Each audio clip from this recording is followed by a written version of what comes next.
Amazon's hardware event gave us a new Echo Dot 5th generation, a new Echo Dot with clock that has an improved LED display, 2 new Echo Dot Kids versions, a new Echo Studio, and that's just the new speakers.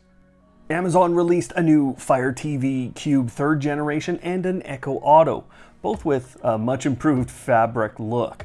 Plus we got the crazy well-priced Fire TV Omni QLED edition and a new voice remote that's surprisingly exciting. Eero dropped the new Eero 6 PoE and Eero Gateway PoE to help with PoE or Power over Ethernet. Amazon also gave us a new Ring Spotlight Cam Pro, a new pan and tilt mount for the Blink Mini, a Blink floodlight for $100, and an alarm clock / bedroom light / sleep tracker called the Halo Rise. And there were all kinds of upgrades and feature additions to your existing devices. I know by now most of you have watched a recap of the event or the event itself. If you haven't, I'll detail lots about the new products and offerings Amazon's making, but more interestingly, there were some things I picked up during the event and afterwards that will surprise you.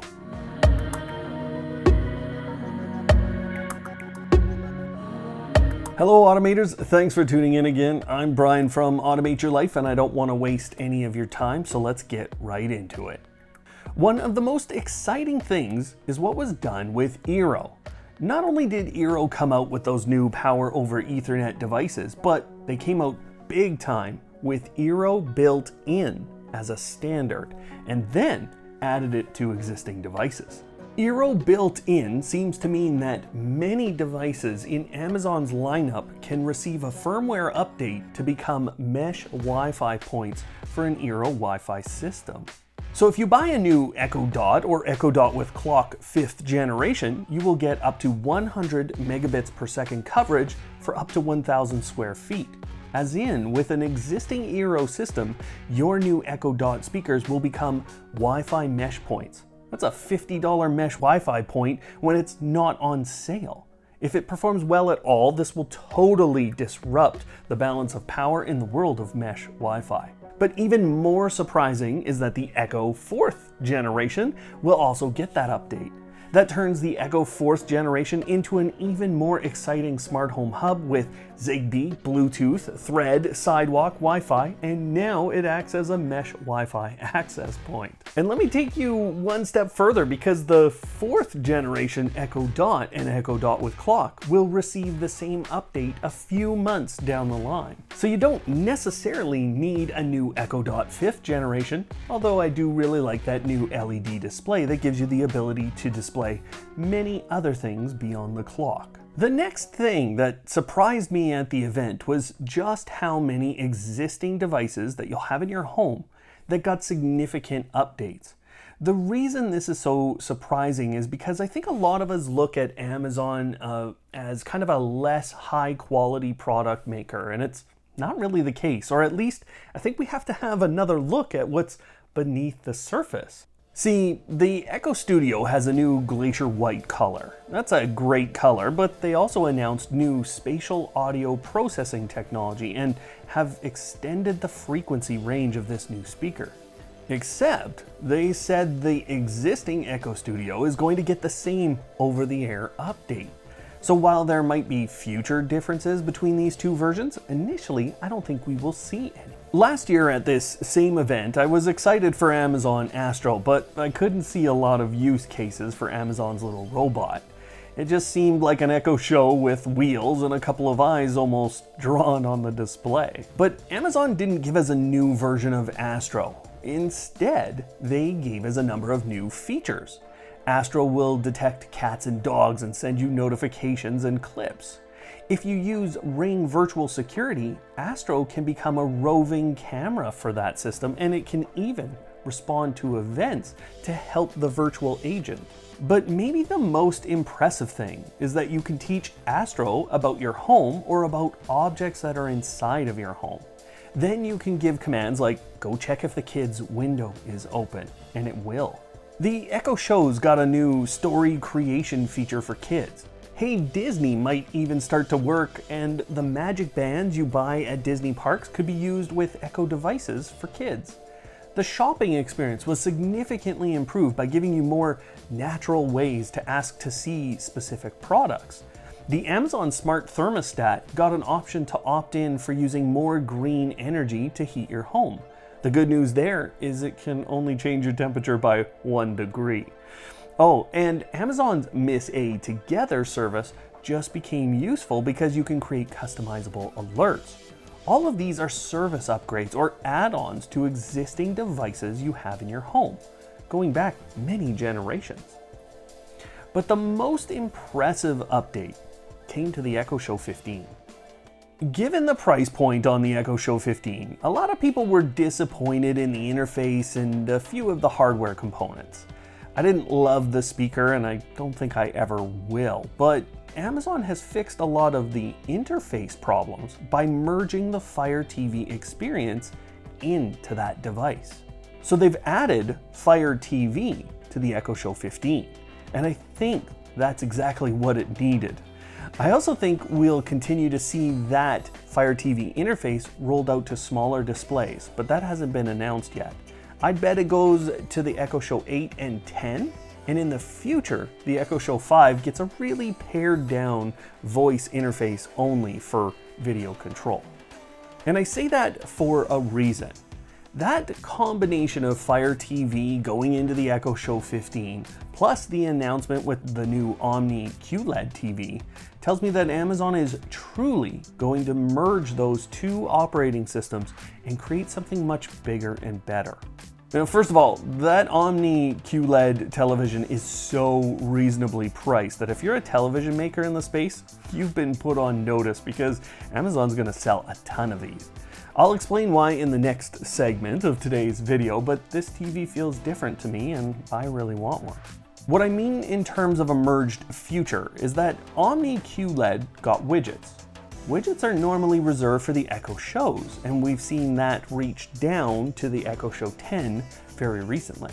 There's also a new widget called What Should I Watch? So Amazon is truly starting to bridge that gap between the Echo Show operating system and Fire TV. The new Voice Remote Pro was a great little addition too, with its ability to be located by beeping when you ask Amazon's voice assistant to find the remote. But it also included a new feature that I hope everyone else in the industry is paying attention to. These two little buttons on the remote give you the chance to start routines in Amazon's voice assistant with the push of a button. So they are routine starters, and I think I will probably order one of these for each of my Fire TV devices because it's bridging that gap so well. A gap that Amazon created, no less. So I will fully expect a merged operating system in 2 years' time, with the possibility of next year us seeing a lot of those Echo Shows getting a brand new interface that is more based on the Fire TV than it is on what is currently sitting on those devices. This will extend to other devices that Amazon builds in the future, but they are building these bridges, and I'm pretty sure it's to get to a point where they have their own operating system that is even outside of Android.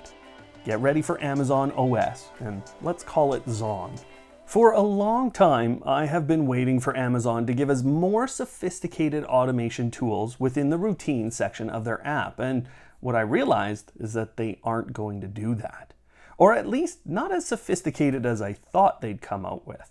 What I learned at this event is Amazon will instead rely on hardware, and I think that's actually a better path for us. The theme of this hardware event was Ambient Intelligence, and with the amount of sensors that were packed into all of these new products, plus with the acquisition of iRobot and the improvements to Astro, both roving multi-sensors in their own right, Amazon is truly giving us the hardware to get smart without the software. The Halo Rise is an incredible device with temperature, humidity, lumens, as well as that sophisticated radar sensor that will measure your respiration in bed.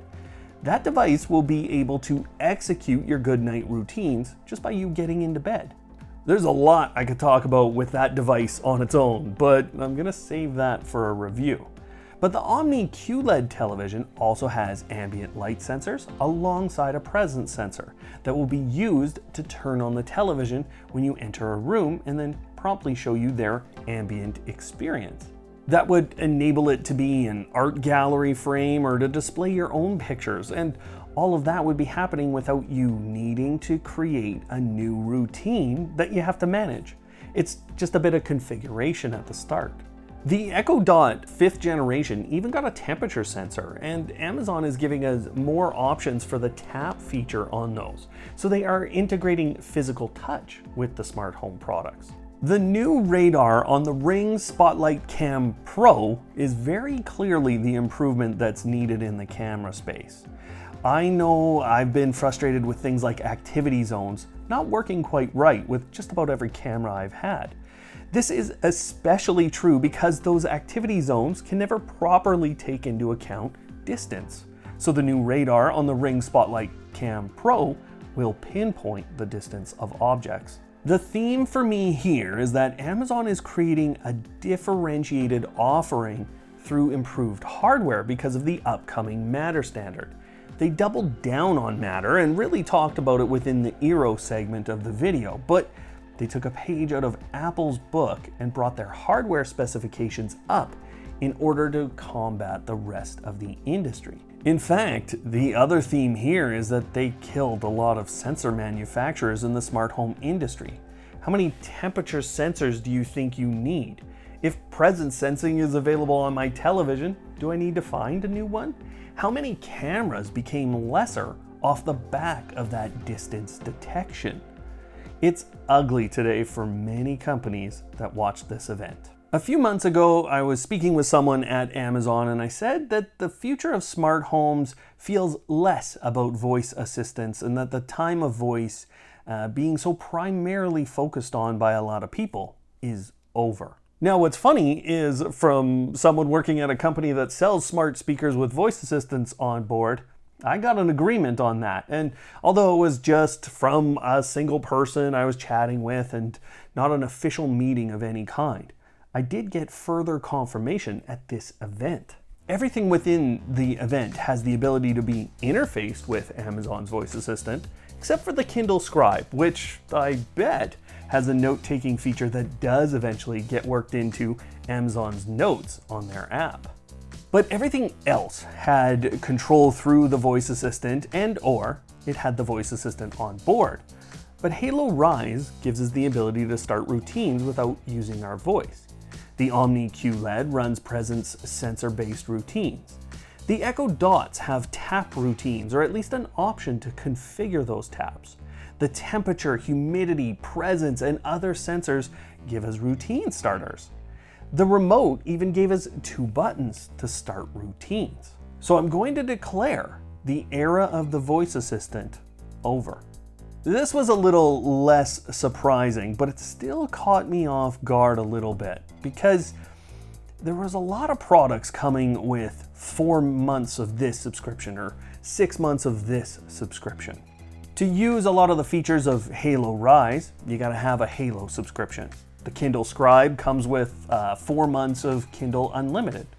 Echo Dot Kids came with a year of Kids Plus, and pretty much anything from Eero ends up with a little subscription on it too, not to mention Ring and Blink.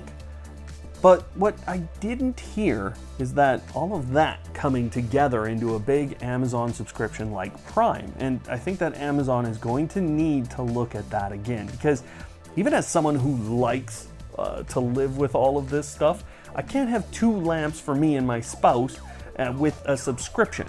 Then a subscription to monitor my parents, a music subscription that separates from my package delivery one, and then a cloud subscription for my security cameras, and maybe even a separate subscription for my security, and then pay my routers to protect my network. It's too much, and although they will get a lot of people to do it, this will become a huge barrier for entry into many of these products. And Amazon will know that. They've seen what Apple has done, and they will change it. They just weren't ready yet. Now, just because I like to be fairly complete with my coverage, here's a few rapid fire asides for you of things that I noticed. The Fire TV Cube 3 looks way better, but it's a 360-degree IR blaster. It also has Wi-Fi 6E, and I'm sure it's ready for 8K, which is the next gen streaming resolution. The Fire TV Cube, though, doesn't come with the Voice Remote Pro, and that should change because it's too pricey for that. There are now more Fire TVs than Fire TV sticks or cubes? Weird. Halo Rise displays data that looks a lot like the Nest Hub 2nd generation when on the Echo Show. The Echo Dot's 5th generation speaker is supposed to be much improved, and yet they kept the same footprint, so hopefully mounts still work from the 4th gen. Amazon is building an alliance for reducing the environmental footprint with connected products. Samsung was named with a few others like Microsoft. And speaking of Samsung, with as much as Amazon is putting out, plus a bunch of devices they didn't even discuss, there's nobody except Samsung that can keep up with Amazon in your home. Now, if you haven't seen the event, I'm going to put it on screen for you right now so you can see all of the announcements from Amazon, and it will truly shock you how much they put into this one event. So check that out. Otherwise, thanks for watching, and of course, don't hate, automate.